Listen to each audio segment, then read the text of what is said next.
Hi, this is Dave Edwards with a slightly different format today.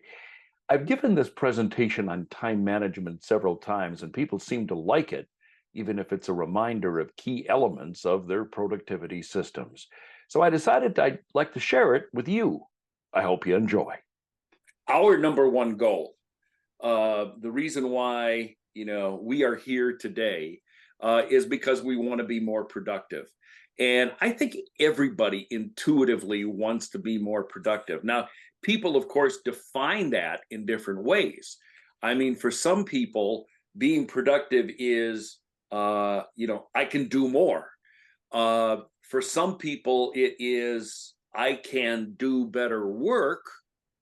And for some people, it's, I want to get more done faster so I have more free time to myself. Everybody defines it differently, and I think all of those definitions are correct.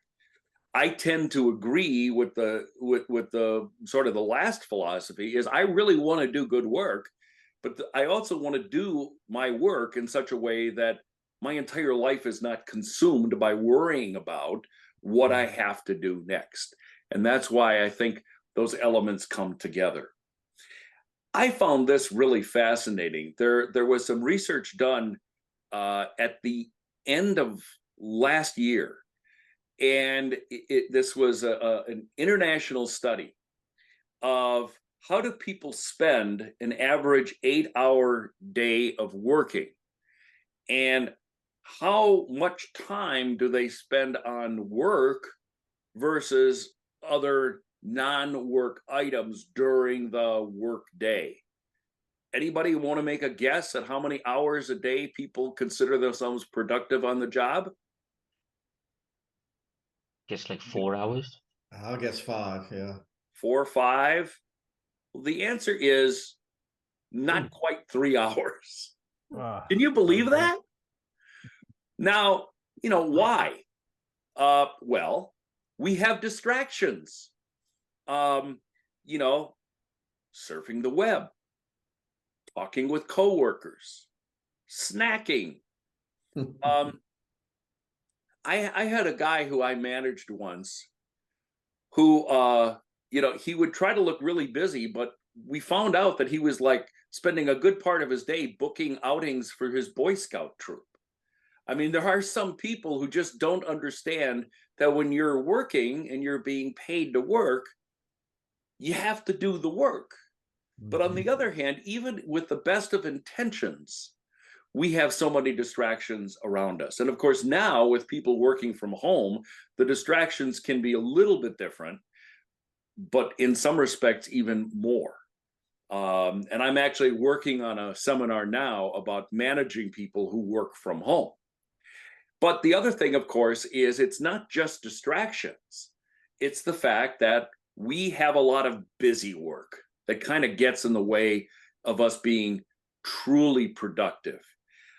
This can be writing reports. It can be, going to meetings that you don't need to go to.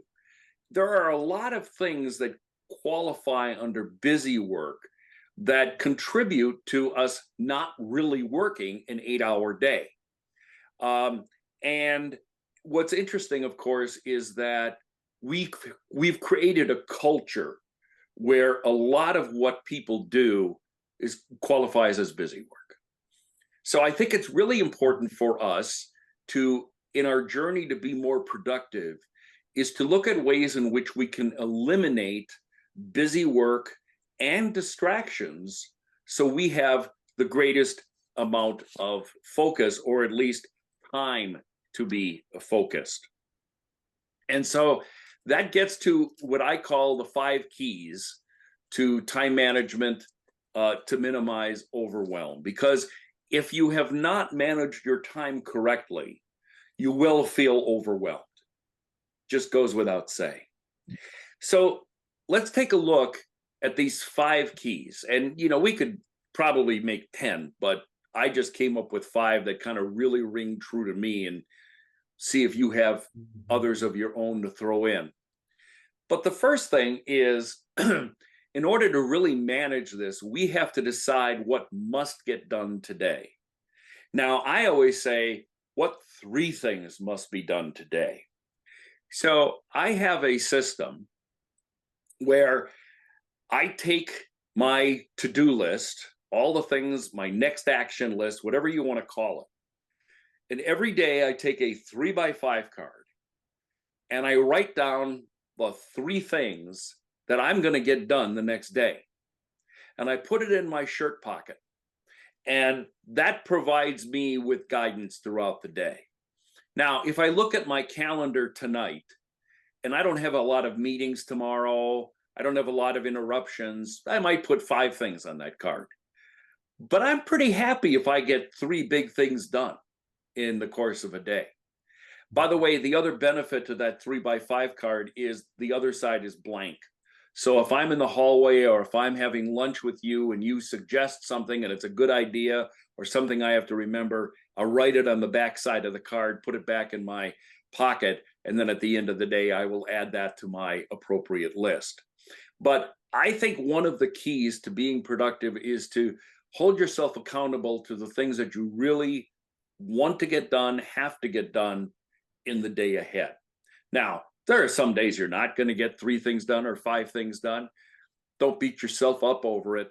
There's another day tomorrow. But we all know intuitively when we're facing a deadline that we can't put something off. So getting control of the things we have to do, I think, is number one. And the next one is, and I alluded to it before, and that is managing your meetings. I probably in my career, I mean, if you went to and talked back to the people who worked for me, they probably would say, well, Dave, this is really, it's funny that you say this because you would have a lot of meetings. And I did, because sometimes getting people in a room and talking things through and coming to an outcome is far more efficient than the email exchanges that we're customarily used to. Man, that used to drive me nuts, where people would send me an email with a very simple question. And I remember in one case, the guy's office was right next to mine, and it's like, get up and come talk to me. We can resolve this problem in no time. Or if we've got to reach a solution to a problem, let's quick get together, and in 15, 20 minutes, we can resolve that problem. But the key is managing your meetings. I always had a rule. You don't have an agenda, we don't have a meeting. You gotta have an agenda. Otherwise, we just go all over the place. One of the reasons why I like my system that I showed you in the course was because I can use tags to tag your name for something that we have to talk about. And when I then click on your name, that becomes the agenda for our next time together. And so I always want to make it very clear that I need an agenda and I need to know what outcome we need to resolve. So when I send you an agenda, I've thought through a number of things. I think about who really needs to be in the meeting. I was in a meeting once. It was not a meeting that I called, but I was in a meeting once, and there was a woman there who I didn't know, and apparently a number of other people didn't know. And the person who was running the meeting said to her, Jane, why are you here? And she said, well, my boss was copied on an email and he thought that, we might need to know some information coming from this meeting. No, you weren't invited because you and your boss really didn't need to be there. Okay. So, but she was going to waste an hour of her time sitting in on a meeting that she didn't need to be in on. So sometimes if I get an agenda from somebody who's included me in a meeting and I decide I don't need to be there, I'll beg off. I'll just say, thank you for inviting me to this meeting, but I don't think I'm going to be able to contribute anything to it. If something comes out of here that you need from me or whatever, let me know. So I want to know, what is the purpose of the meeting? I want to know, what are the agenda items? And I want to know really what kind of outcomes are expected.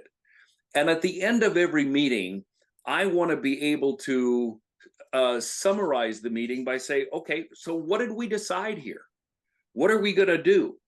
And I think that that's important. Now, some people do time allocations for meetings. You probably see that. You get an agenda that says, we'll discuss the, actions taken at the last meeting, 20 minutes. I mean, if that works for you, great. I don't particularly like that because we tend to fill up the amount of time that's allocated, and I tend to move pretty quick on an agenda. I'm also very big on sending out meeting minutes so that we have a record of what has been said and what assignments have been made.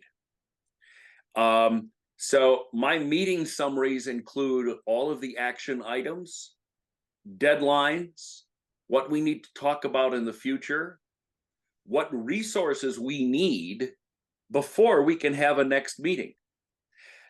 I have this, I know that at the end of every meeting, it is efficient to schedule the next meeting. And sometimes that's good, but I sometimes worry we perpetuate meetings then. Okay, let's meet next Monday at 2:00 when we don't even have the resources we need to continue the discussion. Mm-hmm. So I think that that's always a judgment call as to if you set the next meeting right away.